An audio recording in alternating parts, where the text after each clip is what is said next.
পালাবো না। কোথায় পালাবো? পালাবো না, প্রয়োজনে ফখরুল সাহেবের বাসায় গিয়ে উঠবো। শেষমেশ খবর মিলল আওয়ামী ক্ষমতাধর ওবায়দুল কাদের ওরফে কাওয়া কাদের সড়ক পথে কলকাতায় পালিয়েছেন। তিনি এই পুলিশেরই একজন কর্মকর্তা, সাবেক কর্মকর্তা। আমি তার নামও বলছি না, যার মাধ্যমে কথা হয়েছে তার কথাও কিছু জানাতে পারছি না। আমি শুধু আপনাদেরকে তথ্যগুলো জানাই। প্রথম তথ্য হচ্ছে ওবায়দুল কাদের এখনো দেশে আছে। এই ওবায়দুল কাদের যে দেশে আছে, এইটা তারা চাচ্ছে যে তাকে খুব দ্রুত বর্ডার পার করতে। প্রিয় দর্শক, ওবায়দুল কাদের দীর্ঘ 3 মাস দেশেই ছিলেন। এ নিয়ে একটি ভবিষ্যৎবাণী করেছিলেন সাংবাদিক ইলিয়াস হোসেন। আর সাংবাদিক ইলিয়াস হোসেনের সেই ভবিষ্যৎবাণী করার পরে অনেকেই ওনার বিরুদ্ধে খারাপ মন্তব্য করেছিলেন। অবশেষে সাংবাদিক ইলিয়াস হোসেনের সেই ভবিষ্যৎবাণী সত্য হলো। সে সম্পর্কে একটি গুরুত্বপূর্ণ ভিডিও তৈরি করেছে জিটিভি। প্রিয় দর্শক, আমরা জিটিভির সেই প্রতিবেদনটি দেখব যে ওবায়দুল কাদের কোথায় ছিলেন, দেশে কত মাস ছিলেন এবং অবশেষে তিনি কিভাবে পালিয়ে গেলেন, এবং সেই সাথে আমরা আমাদের সাংবাদিক ইলিয়াস ভাইয়ের সেই ভবিষ্যৎবাণী করা ভিডিওটিও দেখব। তাহলে চলুন সেই ভিডিওটি দেখে আসি।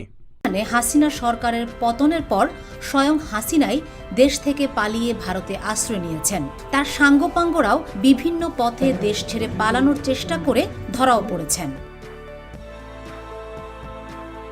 তাদের মধ্যে আওয়ামী রাঘব বোয়াল নেতা আনিসুল হক, সালমান এফ রহমান, শাহজাহান খান, পলক সহ রয়েছেন আরও অনেকে। তবে প্রত্যেকেই নিজের বেশভূষা বদলে পালানোর চেষ্টা করলেও শেষ পর্যন্ত আর পালাতে পারেননি।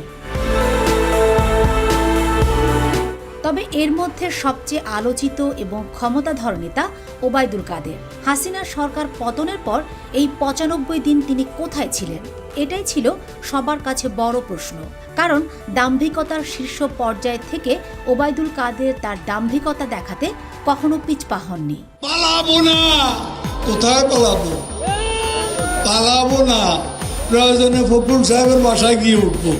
শেষমেশ খবর মিলল আওয়ামী ক্ষমতাধর ওবায়দুল কাদের ওরফে কাওয়া কাদের সড়ক পথে কলকাতায় পালিয়েছেন। গত 8 নভেম্বর ওবায়দুল কাদের দেশ ছেড়ে ভারতে পালিয়ে যেতে সক্ষম হন। সড়ক পথে সিলেট হয়ে ভারতের মেঘালয়ের শিলং পৌঁছান এবং সেখান থেকে কলকাতায় চলে যান। বর্তমানে তিনি সেখানেই আছেন।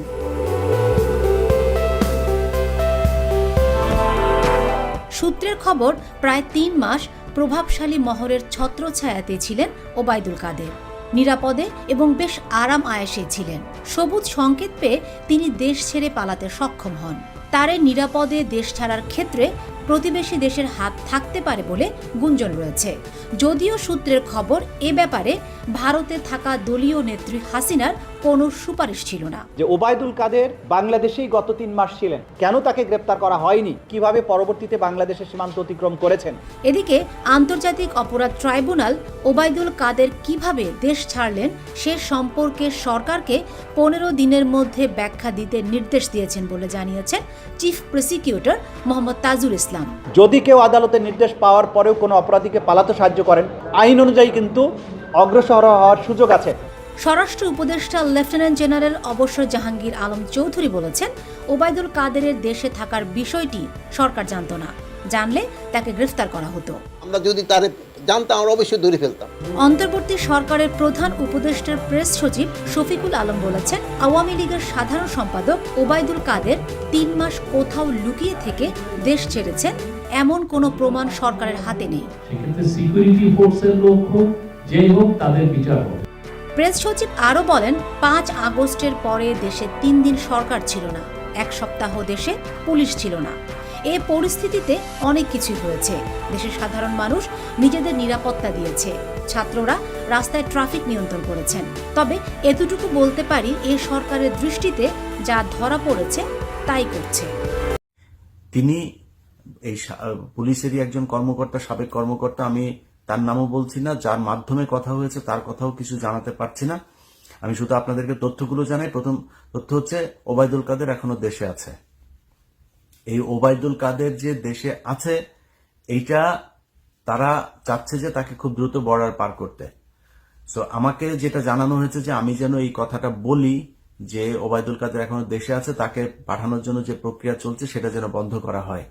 সো আপনারা যারা করছেন, যারা এই প্রক্রিয়াটার সাথে জড়িত, তাকে বের করে দেওয়ার জন্য ব্যবস্থা নিচ্ছেন, আপনাদেরকে বলবো আপনারা কিন্তু বিপদে পড়তে পারেন। দেখা গেল এটা নিয়ে যদি এরকম কোনো শক্ত অবস্থানে সরকার যায় যে কাকে কারা বের করে দিয়েছে, সেই যদি হয়, তদন্ত যদি হয়, এর সাথে আপনি নিজেও ফেসে যাবেন। অতএব আপনাদের কাছে অনুরোধ, এই ভুল কাজটা করবেন না। কারণ তাদের সবাইকে আপনি সেফ এক্সিট দিচ্ছেন, এক্সিট নিয়ে তো তারা চুপচাপ বসে থাকছে না, তারা ওই পারে গিয়ে ঠিকই সরকার পতনের জন্য আবার ফের আওয়ামী লীগ কিভাবে এই দেশে আসবে, ফিরে আসবে, সেটা নিয়ে প্রতিদিন তারা হুমকি ধমকি দিয়ে যাচ্ছে। সাকিবের যে ঘটনা ঘটেছে, আপনাদের অনেকের মনে হইতে পারে যে সাকিবের পক্ষে স্টেডিয়ামে গিয়েছে। এর আগে আমরা হিন্দুদের আন্দোলন দেখেছি, হিজড়াদের আন্দোলন দেখেছি, আনসারদের দেখেছি, দফাদারদের দেখেছি, শিক্ষকদের দেখেছি, বিভিন্ন জনের আন্দোলন দেখেছি। এর মধ্যে সবগুলো দাবি যে অযৌক্তিক তা না, কিন্তু সবগুলো এই আন্দোলনের সাথেই আওয়ামী লীগ এসে যোগ দিচ্ছে। আপনারা আনসারের আন্দোলনে দেখেছেন, তারা সমন্বয়ক হাসনাত আব্দুল্লাহকে মেরে ফেলার পরিকল্পনায় নিয়েছিল, আমার যা ধারণা, তাকে যেভাবে মাথায় পাড়ানো হয়েছে। সো এই যে আওয়ামী লীগের এই গোপালগঞ্জের যে বাহিনী, এই বাহিনীকে দিয়ে নানান ধরনের কাজ তারা করছে।